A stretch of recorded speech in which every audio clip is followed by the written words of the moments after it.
বেলা বাড়তেই বদলে যায় স্বাস্থ্য কেন্দ্রের চেহারা।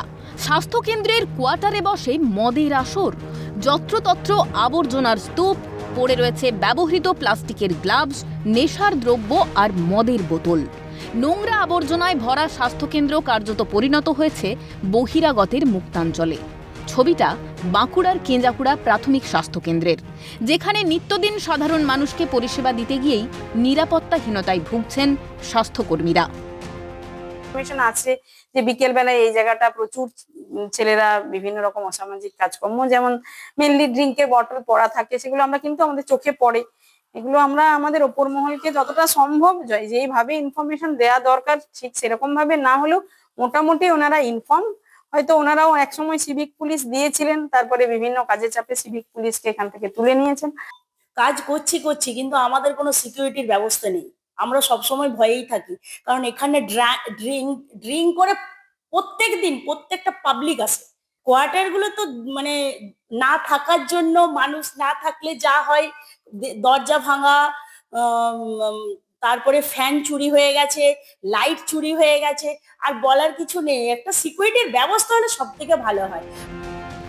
নোংরা আবর্জনার স্তূপের মাঝে নিত্যদিন উঠছে মদের ফোয়ারা, বসছে জুয়ার ঠেক, অথচ নেই স্বাস্থ্যকেন্দ্রের কোনো নজরদারি। এমনকি কেঞ্জাকুড়া স্বাস্থ্যকেন্দ্রে বহিরাগতদের এই দৌরাত্ম্যের বিষয়টি প্রশাসনকে জানানোর পরও হয়নি সুরাহা, দাবি বাসিন্দাদের। এই তো নাইট এখানে সারা সন্ধ্যার থেকে এখানে জুয়া আড্ডা হয়, কত রকম মদ খায়, মানে এখানে বাজে একদম। তাদের নিরাপত্তা হওয়া দরকার, সরকার থেকে কিছু করা দরকার তাদের জন্য। তাদের ফ্যাসিলিটি না থাকে তবে তো আমাদের জন্য তারা কাজ করবে। বলেছি ওনারা ওই ঘটনার পর আবার সিভিক দিয়েছিলেন, তারপর আবার সিভিক তুলে নেন, এরপরে আর তো তারপরে আমাদের তো আর মানে বলতে পারবো না কি কারণে সিভিক তুলেছে। তবে বিষয়টি খতিয়ে দেখে ঊর্ধ্বতন কর্তৃপক্ষের সঙ্গে আলোচনা এবং পর্যাপ্ত নজরদারির আশ্বাস দিয়েছেন পঞ্চায়েত সদস্য ত্রিলোচন কর্মকার।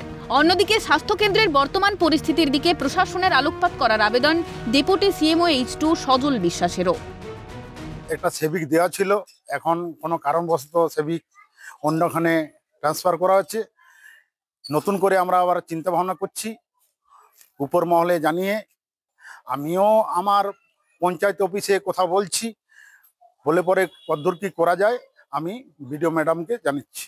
কিন্তু এই মুহূর্তে আমরা প্রশাসনের কাছে আমরা জানাবো বা প্রশাসনকে আমরা চিঠি করবো। আমাদের বিএমও রয়েছে, ওনাকেও আমি বলবো যে প্রশাসনকে জানাতে। সিভিক ভলেন্টিয়ারদেরকে হাসপাতাল থেকে বিভিন্ন জায়গা থেকে তুলে নিয়েছে, যার ফলে আজকে নতুন তার পরিবর্তে যে নতুন যে পুলিশ কনস্টেবল দেওয়ার কথা ছিল সেইটা হয়তো এখনো হয়নি। সেটাও কেন হয়নি সেটা পুলিশ প্রশাসনকে আমরা জানতে চাইব।